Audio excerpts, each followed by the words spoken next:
Welcome to the Combo Couch, ladies and gentlemen. Pasta Jardula. As you can see behind me right over here, we are in Sun Valley, Los Angeles at the Los Angeles Department of Water and Power plant. This is one of the older power plants, and the problem here is that 2 years ago, it's been discovered that this power facility right behind us has sprung a methane leak. That's right, methane is in the air, and it happened 2 years ago. Two problems with that: methane's not good, but number two, the city and the power plant did nothing about it until they felt pressure from a small group of activists that decided to come out and change things. So every Friday for the last several weeks, it's been about 3 or 4 weeks, this group you can see right over here behind me has gone on out and protested to get them to repair this methane leak. Now, they said they will repair it and repair it as quickly as they can now that they've had public pressure from the city on.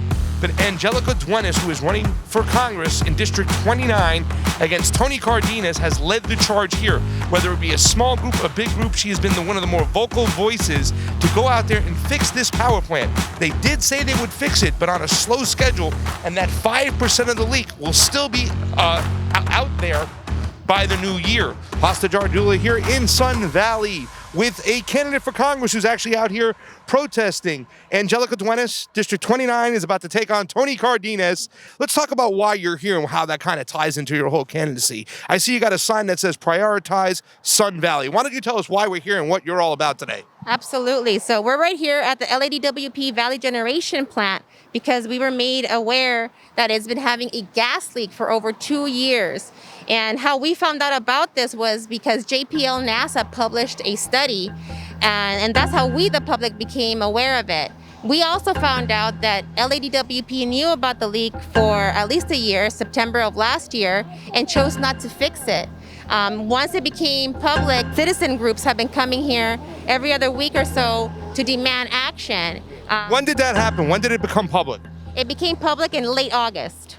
So you're telling me 2 years ago this leak sprung, JPL found it, and just last August they finally addressed it? How did they address it? Well, that's the thing. They didn't address it right away. Sometime in September, they finally got to it once the public became aware. And they actually did a patch job. They didn't even get the necessary parts. They actually grabbed bits and pieces from other machines and patched up the leak. So what we're finding out is that the leak is still leaking. It hasn't been fixed at 100%. They have let us know that it's contained 95%, but at this point, we really can't trust them because, we already seen them keep information from us.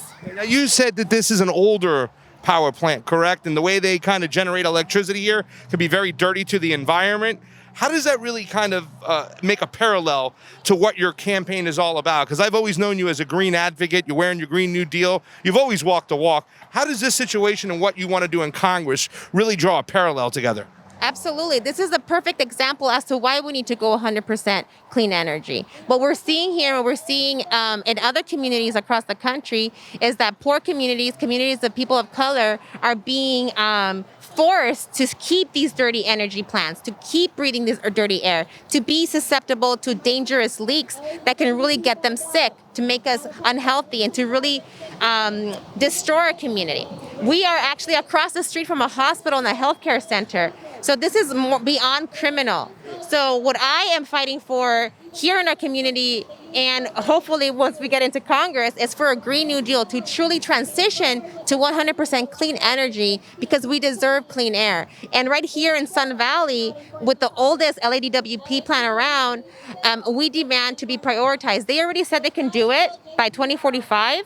They already have 2 plants that they're working on that they're going to go green before 2030. So what we want is to be prioritized. We want to have what those West Side LADW plants are getting. We demand it. We deserve it. We paid our dues. 2 years of breathing methane, leaked air, that's more than enough for us to be prioritized. We want to be next. Would you vote for a ban on fracking if you got elected right away?